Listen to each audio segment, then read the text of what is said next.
confidence. What good is confidence? I don't know if there's anybody that gives that word a harder time than old Chael. But it's not as though I discount it completely. Like, there's something to be said for it, right? It was the old George Costanza. Do you guys remember this? They're sitting in the coffee shop. Jerry has to go take a lie detector's test. They're having a whole conversation about it, and just before Jerry leaves, George tells him, hey, Jerry, just remember, it's not a lie if you believe it. Okay. But there's so much truth to that statement. Even though they did that in a comedy and they did that as a joke, if you truly believe something, but guys, I don't know that I'm speaking about confidence. Like, I'll hear coaches, I gotta have confidence. I'll hear that word. And it's like great to write a chapter in a book you're going to sell on Amazon for $9.99. But I don't know where in life it's true. And I can only personalize. The more confidence I had, the less urgency I had. Fear creates an urgency, which creates a speed and a quickness. I mean, it depends what you're doing. But in this sport, those things can be very helpful, and confidence can slow you down. Not to mention mislead you. I mean, but it's not to fully be discounted. There is something there, but it hedges closer on delusion than it does confidence. And while confidence is a positive word and delusion is a negative word, delusion is the one that you actually want. Okay. I use all of this because when I watched Dricus Du Plessis, I don't know that he's a different fighter now than he was when he burst on the scene. Oh, and by the way, bursting on the scene can be identified as prior to the year-end pay-per-view of 2022. Prior to that, he was stuck on a card, undercard, and that same card had Bo Nickel on the main card. And Bo would have been making his UFC debut, and Dricus had already fought there a number of times. Now, Dricus starts speaking up, and I could just barely hear him. I could barely hear him because when I went to his Twitter account, he had like 800 followers. And guys, by the way, I'm not exaggerating. It might have been less. For sure, bet my house, it was in the hundreds. He could have had 200. It was in the hundreds. That's what I'm promising. It was under 1,000, quite literally. So, something happens to Bo. That fight gets pulled. Dricus had been speaking up. UFC has always done their best to give guys what it is they ask for. So guys don't understand that. They don't hear that. In fact, they think they're better to be in the corner and be quiet. But the UFC has always tried to give you what you ask for. So if we got to move somebody from the undercard to the main card, we only have one guy that's asking for it, right? I mean, it's a lot like giving Pierre the main event at 300. That we're going to do a title fight. We only have one champion that has asked for the spot. All right. I digress, but this is where Dricus bust onto the scene. And he ends up, wasn't he fighting Darren Till that night? Wasn't that who he had? And he looked pretty good.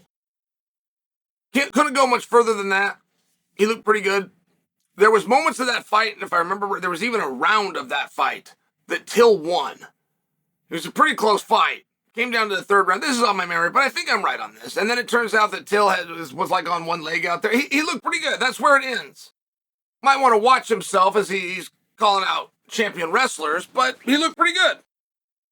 And then the next time we see DDP was only because he had spoken up. Now he's opposite Robert Whittaker in what could be a title fight. And he's got a great story with Adesanya. Because the black-white still makes people highly uncomfortable. But it was like any other train where they couldn't look away. They were still watching no matter how uncomfortable they were. But he's a 3-1 dog. He's not getting over on Robert Whittaker. And I think that we all understood that. But he did. Not only did he get over on him, he won every round that he was out there. Not only did he win every round, he won the striking and he won the wrestling. I mean, he won the entire fight. Fair enough.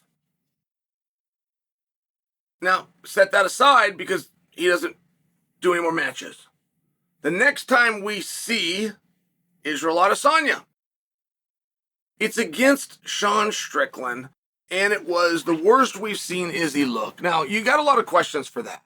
was that a bad matchup? Like Izzy looked the worst we've seen him look because Sean made him look that way. But you don't know. You don't fully know.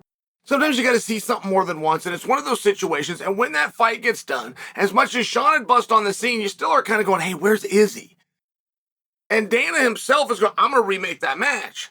I don't care that Izzy didn't win a single round. I'm going to put Izzy against Sean because I also, just like Chael saying, don't believe that was Izzy. And then we get hit with the information that Izzy had some distractions prior to the fight. Okay. Well, we're left with that. There begins a rumor. Chimaev versus Strickland gets announced and gets talked about, right? But never gets signed. So then a rumor comes in that it's actually going to be Izzy opposite Strickland. Then the rumor comes in it's going to be DDP versus Strickland, but Izzy's going to be in the front row. And why? Because Izzy is going to challenge the winner of Strickland versus DDP in the main event of UFC 300. Now, I can tell you for sure that was in fact the plan. Did that plan last an hour or did it last a week? That I don't know. But it was in fact the plan to get Izzy to Canada to watch an American fight a South American. Just accept it. This is the way it went. In a fight that nobody asked for, that's only happening because the guy in Bahrain, by way of Chechnya, right, broke his hand and could, like, it was one of these things where you throw it up in the air, but Sean's supposed to come out on top. Get Sean and Izzy in the rematch, which is the one Dana wanted to see. Doesn't happen. So you are left to wonder, where's Izzy at? How's the training going? Defeating those distractions, did he succeed? And you have Izzy versus DDP. The hottest fight and the hottest feud our industry has ever seen. It only lasted 10 days. Regardless of what your memories tell you, DDP and Izzy, as hot as that was, lasted for 10 days. And it should have lasted for more like 10 minutes. If they would have listened to me, they would have. I told them, to the point that I had to get in an argument with Red Pill over this thing. I told them the moment that DDP did his interview after beating Whitaker, he's still sweaty, he hasn't even put his t-shirt on. I told you, we've lost him. He's not doing the fight.